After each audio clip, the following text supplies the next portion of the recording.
Muy buenas trader, nuevo vídeo, continuamos con la operativa de breakdowns o breakouts.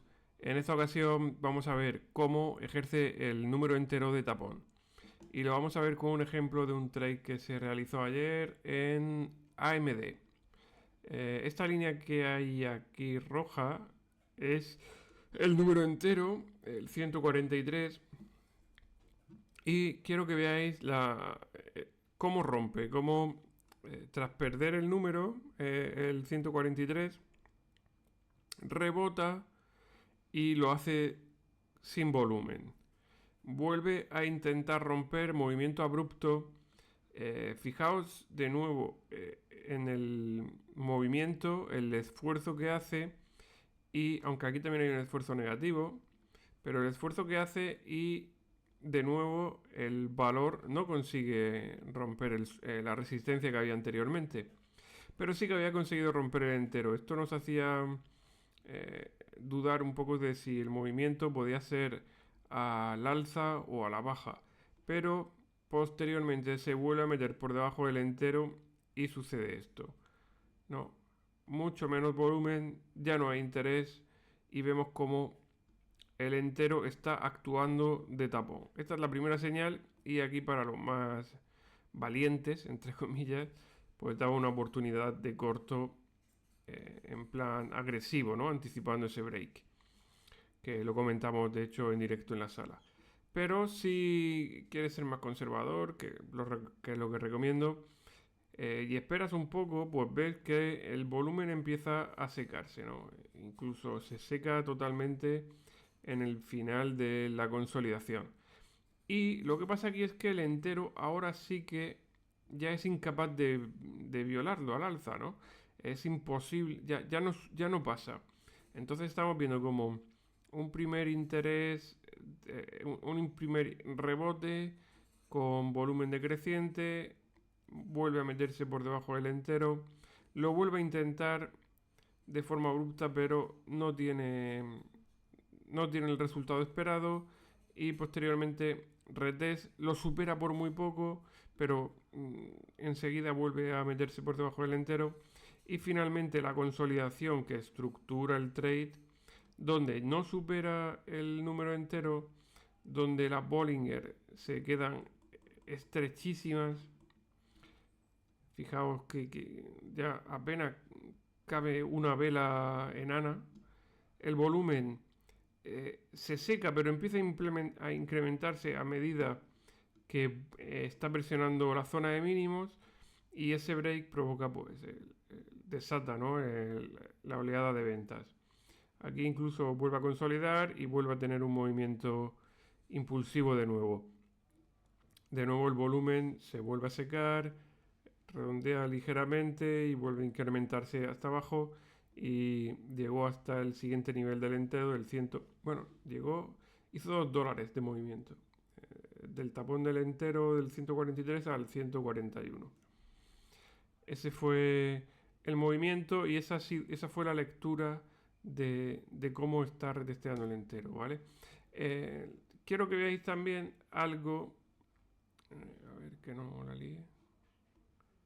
Vale. Algo similar a ese movimiento que fue lo que sucedió en, en APH, ¿vale? APH, a ver si lo encuentro, un segundo. Aquí está. Vale. ¿Qué sucedió en APH? Pues exactamente lo mismo y nos dejó un patrón muy similar. También lo comentamos en directo. Cuidado porque si no puede superar el entero, fijaos que lo testeó muchísimo, estuvo madurando, incluso estaba con fortaleza, pero salía volumen. Y comentábamos que ese entero iba a ser muy duro por el fuerte volumen que había salido y que no había podido superarlo. De nuevo vuelve a salir volumen y vuelve a no poder romperlo. O sea, hay alguien que está. Esto es lo que llamamos distribución pasiva. Hay alguien que está soltando todo el papel que tiene en esos niveles, está vendiendo todas las compras que se están haciendo de forma pasiva. O sea, de forma pasiva es porque no lo están haciendo activamente, porque si lo hacen activamente y el precio hubiera caído. Pero están dejando que compren, que entren, anticipen ese break del entero. Incluso vimos que rompió en alguna ocasión. Hizo 0,3, 0,1 y, y finalmente no soltaban, ¿no? Esperaban que rompiera, soltaban y el precio pues no podía subir.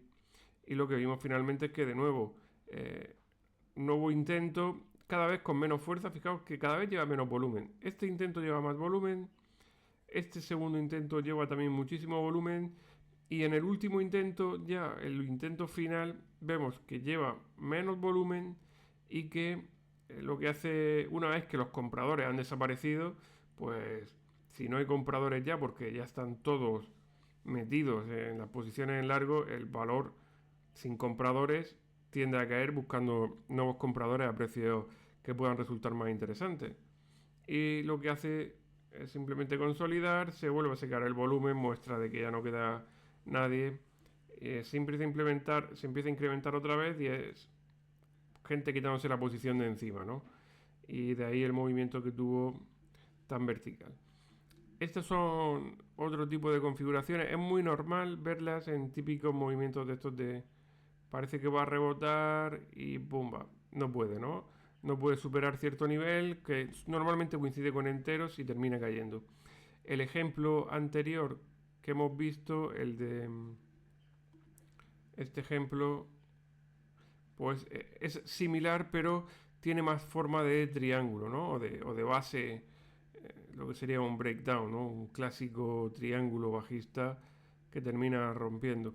Pero la idea que va detrás es la misma, el cómo el tapón va actuando de, cómo el entero va actuando de tapón y la imposibilidad de rebotar a pesar del intento que hacen los compradores provoca que el movimiento que se produce a la baja después tenga más fuerza y que le dé validez al trade, que le dé más potencial. También es cierto que el, el SPI ayer estaba muy bajista. Entonces, todo eso apoya que si encontramos este tipo de comportamiento donde los enteros están haciendo de tapón, pues tratemos de entrar a favor de SPI en corto, aunque el valor muestre fortaleza relativa, porque es que al final se terminan yendo, ¿no? Y la pista de que no pueden rebotar la usamos con los números enteros, ¿vale? Estos son comportamientos hiper habituales que los vais a ver muchísimo en breakdowns cuando hay lo que parecen reversiones que por lo que sea no están pudiendo romper. Espero que os sea de utilidad, que podáis aplicarlo en vuestro día a día. Como siempre, nos vemos en los directos y en el siguiente vídeo.